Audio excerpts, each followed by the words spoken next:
ഏറെ ആകാംക്ഷയോടെ കാത്തിരുന്ന പാകിസ്ഥാനും ഓസ്ട്രേലിയയും തമ്മിലുള്ള ആദ്യ T20 മത്സരം ഇന്ന് 2026 ജനുവരി 29 ലാഹോറിലെ വിഖ്യാതമായ ഗദ്ദാഫി സ്റ്റേഡിയത്തിൽ വെച്ചാണ് നടന്നത്. സൽമായുടെ ക്യാപ്റ്റൻസിയിലുള്ള പാകിസ്ഥാൻ ടോസ് നേടി ആദ്യം ബാറ്റ് ചെയ്യാൻ തീരുമാനിച്ചു. പരമ്പരയിലെ ആദ്യ മത്സരത്തിൽ മികച്ച തുടക്കം തന്നെ കുറിക്കുകയും ചെയ്തു. 6.2 ഓവറിൽ ഒരു വിക്കറ്റ് മാത്രം നഷ്ടത്തിൽ 11 റൺസ് അടിച്ചുകൂടി ആതിഥേയർ മത്സരത്തിന് ഒരു ആക്രമണാത്മക ശൈലി നൽകി. ഓസ്ട്രേലിയയുടെ പാകിസ്ഥാൻ പര്യടനത്തിലെ 3 മത്സരങ്ങളടങ്ങിയ T20 പരമ്പരയ്ക്ക് ഈ മത്സരത്തോടെയാണ് തുടക്കമാകുന്നത്. വരാൻ 2026 T20 ലോകകപ്പിനുള്ള ഒരുക്കങ്ങൾക്കിടെ ഇരു രാജ്യങ്ങൾക്കും ഇത് വളരെ പ്രധാനപ്പെട്ട പരമ്പരയാണ്. ടീമിന്റെ വളർച്ചയ്ക്കും അന്താരാഷ്ട്ര ക്രിക്കറ്റ് ബന്ധങ്ങൾ ശക്തിപ്പെടുത്തുന്നതിനും ഈ പരമ്പരയ്ക്ക് ഏറെ പ്രാധാന്യമുണ്ട്. People often ask how this channel puts out content like this so consistently. And honestly, I'm not doing the heavy lifting manually. I'm using Helios.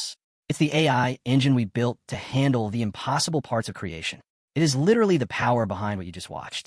If you want that kind of speed and quality at your fingertips, don't just watch AI build the future. Start building it yourself. Helios is finally open to the public. Check the link in the description and go bring the heat. പാകിസ്ഥാന്റെ തുടക്ക ഇന്നിംഗ്സിൽ കളം നിറഞ്ഞത് സായിം അയ്യൂബിന്റെയും സൽമാൻ അലി ആഗയുടെയും വെടിക്കെട്ട് ബാറ്റിംഗാണ്. സായിം അയ്യൂബ് തുടക്കത്തിലെ ഗംഭീര പ്രകടനമാണ് കാഴ്ചവെച്ചത്. ആദ്യ ഓവറിൽ തന്നെ സേവ്യർ ബാർലറ്റിനെതിരെ ഒരു കിടിലൻ സിക്സറടിച്ച് അവൻ കളിക്ക് ചൂടേറ്റി. ക്യാപ്റ്റൻ സൽമാൻ അലി ആഗയും വെറുതെ ഇരുന്നില്ല. ഒരു തകർപ്പൻ സിക്സറടിച്ച് ടീമിന് കരുത്തു പകർന്നു. പിന്നാലെ മാത്യു ഷോട്ടിന്റെ പന്തിൽ ഒരു ബൗണ്ടറിയും പറത്തി. ടീമിന്റെ ഈ മികച്ച തുടക്കം 4 ഓവറായപ്പോഴേക്കും ഒരു വിക്കറ്റ് നഷ്ടത്തിൽ 38 റൺസ് എന്ന നിലയിലെത്തിച്ചു. 5.5 ഓവറിൽ ഒരു വിക്കറ്റ് നഷ്ടത്തിൽ 56 റൺസുമായി അവർ കുതിച്ചു. ഈ തകർപ്പൻ പ്രകടനം ആരാധകരെ ശരിക്കും ആവേശത്തിലാക്കി. പ്രത്യേകിച്ചും ഉപഭൂഖണ്ഡത്തിലെ തിരക്കുള്ള സമയങ്ങളിൽ കളി കണ്ടവർക്ക് ഇതൊരു വിരുന്നായി. പതിവ് ക്യാപ്റ്റൻ മിച്ചൽ മാർഷിന് വിശ്രമം കൊടുത്തതുകൊണ്ട് ഈ കളിയിൽ ട്രാവിസ് ഹെഡിന്റെ നായകസ്ഥാനത്തെത്തിയ ഓസ്ട്രേലിയ പാകിസ്ഥാന്റെ ബാറ്റിംഗ് കരുത്തിനെതിരെ തുടക്കത്തിൽ തന്നെ ഒരു വെല്ലുവിളി നേരിട്ടു. മഹ്ലി ബെയർമാനും ജാക്ക് എഡ്വേർഡ്സും ഉൾപ്പെടെ T20 അരങ്ങേറ്റം കുറിക്കുന്ന കുറെ പുതുമുഖങ്ങൾ ഓസീസ് നിരയിലുണ്ട്. പന്തെറിയാനെത്തിയ മാത്യു ഷോട്ട് സൽമാൻ അലി ആക്കൊരു 4 വഴങ്ങി. അതേസമയം മഹ്ലി ബെയർമാൻ ഒരു ടൈറ്റ് ഓവർ എറിയുകയും ഒരു റണ്ണിട്ട് അപ്പീലിൽ പങ്കാളിയാവുകയും ചെയ്തു. പരിചയസമ്പന്നരായ പാകിസ്ഥാൻ ബാറ്റിംഗ് നിരക്ക് മുന്നിൽ ഈ യുവ ഓസീസ് ബൌളർമാർ കടുത്ത പരീക്ഷണത്തിലാണ്.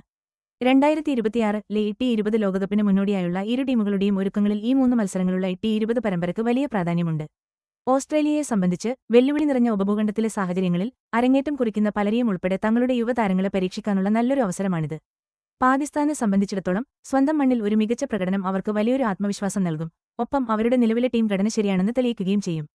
സുരക്ഷാ ക്രമീകരണങ്ങൾ മെച്ചപ്പെട്ടതോടെ ഓസ്ട്രേലിയ ഒരു മുഴുവൻ പരമ്പര കളിക്കാനായി എത്തുന്നത് പാകിസ്ഥാനിൽ അന്താരാഷ്ട്ര ക്രിക്കറ്റ് പൂർണ്ണമായി തിരിച്ചുവരുന്നതിന്റെ തുടർച്ചയായ സൂചന കൂടിയാണ്.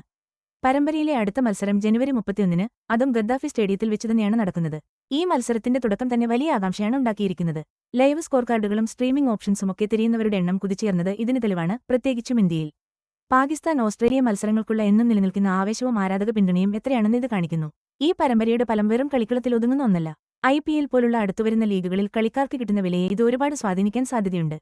പ്രത്യേകിച്ച് ബാബർ അസം, ട്രാവിസ് ഹെഡ് തുടങ്ങിയ സൂപ്പർ താരങ്ങളുടെ മൂല്യത്തെ ഇത് കാര്യമായി ബാധിക്കും. ഈ ആദ്യ കളികളിൽ ഏതെങ്കിലും ഒരു ടീം മികച്ച പ്രകടനം കാഴ്ചവെച്ചാൽ അത് പരമ്പരയുടെ ഗതിയെ തന്നെ മാറ്റിയെഴുതാൻ സാധ്യതയുണ്ട്. വരാനിരിക്കുന്ന ആഗോള T20 മത്സരങ്ങൾക്ക് മുന്നോടിയായി ടീമിന് വലിയ ആത്മവിശ്വാസം നൽകാനും ഇത് സഹായിക്കും. I hope you got some value out of this video. And if you're sitting there thinking you want to build something like this yourself, you don't have to start from scratch.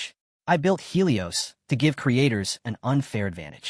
It takes the heavy lifting out of the process so you can focus on the ideas. It's exactly what I use, and now it's available for you too. The link is in the description. Don't just watch the future, go build it with Helios. I'll see you in the next one.